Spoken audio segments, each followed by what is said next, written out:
Hey. Time for another Out of This World story from rSpace. Some people don't realize the value of what they have until they throw it away. And some, they don't realize it even then. Today on rSpace, for one person, good enough was never quite enough. Wife claims she's upgrading. I gave her a taste of what she truly deserves. Helped her move out to a tiny apartment. Alright, let me lay this out real quick. I, 35 male, have been married to my wife, Lisa, 30 female, for 9 years. We have 2 kids, 8 male, 3 female. And we had a nice house. Not some mansion with a swimming pool or whatever, but a comfortable home in a good neighborhood. I came up from nothing. My family wasn't exactly supportive. They were more like leeches waiting to grab whatever scraps they could get from whoever saw even moderate success. At a point, I had to cut them off and build everything on my own from the ground up. My first job as a teenager was scrubbing floors as a cleaner, then working my way up to selling phones before moving into sales and investments. It wasn't glamorous, but I busted my butt to climb up. I wasn't where I wanted to be yet, but I had built a stable life, enough to take care of my wife and kids without worry. That should have counted for something, right? Lisa wasn't from wealth either, no matter how much she loved pretending she was. She never even went to college, but because she used to model and had worked with a few big brands before her career declined, she acted like she was on some higher level and that I was the cause for her career decline. For 9 years, she hadn't worked, which I never minded. I liked having her home, taking care of the house and kids. She wasn't a bad mother, at least not before she started checking out. But toward the end, it was like she was bored with life. The complaints started piling up. We should move to a better neighborhood, something more upscale, maybe somewhere with a Beverly Hills vibe. You have the money, don't you? Yeah, I had savings, but they were tied up in investments and equity. I didn't bust my butt for years to just cash out because my wife suddenly wanted to act like a real housewife. She knew this. She knew I was building for the long term, but that wasn't enough for her anymore. And then there were the little things I wanted to ignore but couldn't. Lisa started acting off. When it came to our daughter, she kept buying diapers of the wrong size over and over. Not once, not twice, constantly. One time, she even put them on wrong, and I only noticed when our daughter had soaked right through her clothes. I'd go to grab a bottle and realize it wasn't mixed properly. She left out dirty wipes, half-wiped poop stains still on the changing table. She tested my patience so much that it took the grace of God to stop me from losing it on her. At first, I was fair. I figured she was just stressed and distracted. But then the excuses started. I just need a break from my mental health. From what? She was out of the house for 3 hours every weekend, supposedly grocery shopping, but coming home with almost nothing. Every time I asked her where she had been, she acted irritated, like I was suffocating her, talking about, I need time off from work. Taking care of the kids is work. Fine. She could have just told me that, and I would have stayed with the kids in the living room while she went upstairs to rest. Why lie? The lies killed me, man. I started second-guessing myself, thinking I was putting too much on this woman. I even went out and hired a part-time nanny because I didn't want the stress to hit her harder than she was claiming that it had. But nothing changed. Lisa started acting even more off than usual, staying out late, glued to her phone, and barely engaged with me or the kids. At first, I convinced myself it was just stress. The kids were growing up fast, and I figured it must have been intense for her. That's what she claimed anyway. So I gave her space, took on my responsibilities at home, and tried to be understanding. But my gut kept telling me that something wasn't right. I suggested therapy, but she just laughed in my face and said poverty was the main cause of her issues. I even reached out to her friends, thinking maybe she had confided in them about something. Nothing. I wasn't born yesterday. After all these little red flags, I knew something was up. And as much as I didn't want to admit it, I knew it wasn't just about stress. She was checking out of the marriage, and I knew it was going to go downhill. I just didn't realize how bad it was going to get. If someone had told me years ago that Lisa would do me dirty like this, I might have laughed in their face or cursed them out. Back then, Lisa hadn't been this kind of woman, or at least I thought she wasn't. We met when I was hustling my way up in sales, still driving my little Mazda Miata, still figuring life out. She was in her early 20s, modeling here and there, and man, the stories she told me about her work kept us talking through the night. She was fun, adventurous, didn't care that I wasn't rich. She used to say, "We'll build together, babe," and I believed her. But I was a fool, a big fool. These women ain't nothing like our mothers. They're for the streets, and it would take years for me to realize I had made a mistake. Gave my kids the worst mother possible because she sat me down and hit me with, "I think I've outgrown this marriage. I feel like I've settled, and I deserve an upgrade." An upgrade? Like it was some outdated software she was uninstalling for the newest version. At first, I just stared at her. My brain refused to register what she had just said. Even though I had suspected that Lisa must have been doing something fishy, it still came as a shock. I felt all the masculinity in my body drained from me. It was so messed up. I finally asked, "What does that mean exactly?" And she didn't even hesitate. No stammering, no shame, no guilt or remorse. Just straight to the point. She had met someone else. Some wealthy, sophisticated man, her words not mine, who made her feel alive and could take care of all her needs. Apparently, she had emotionally and physically been out of our marriage a long time ago, and this guy was just the push she needed to finally leave.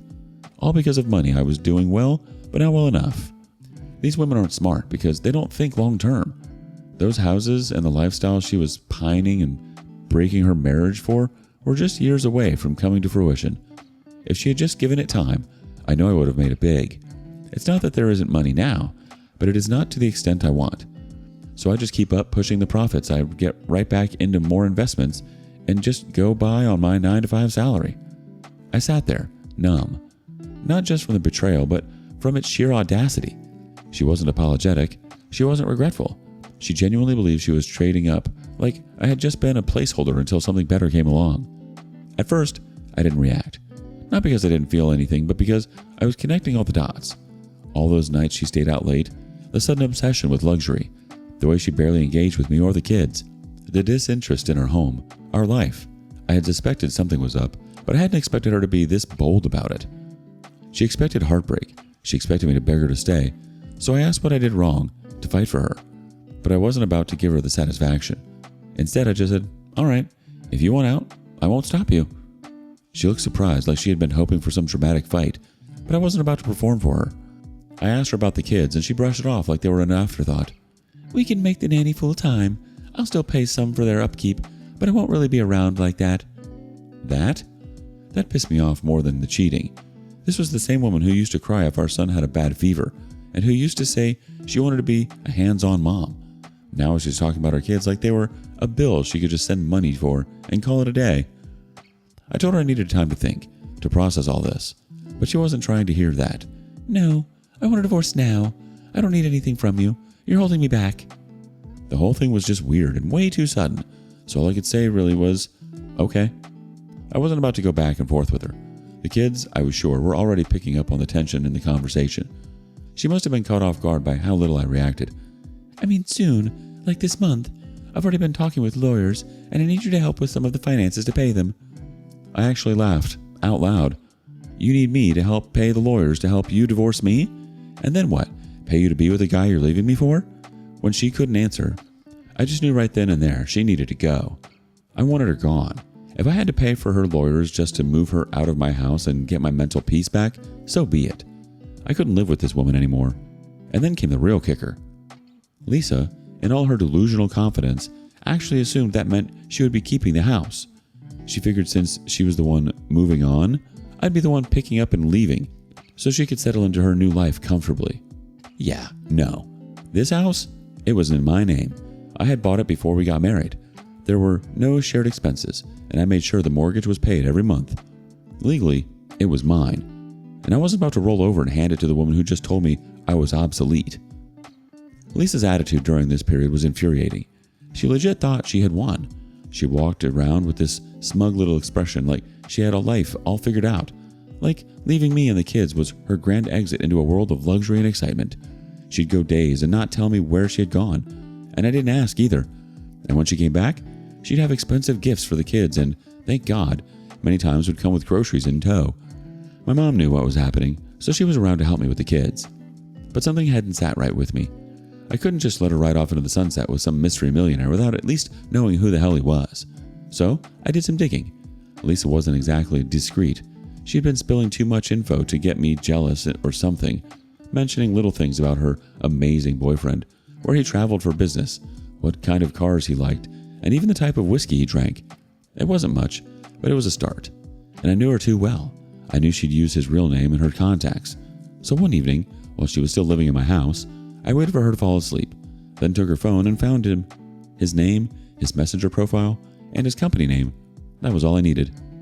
I didn't come at him like a jealous husband. No, I was smarter than that. I posed as an investor. My LinkedIn profile spoke for itself, polished and professional. A quick search revealed he worked in finance.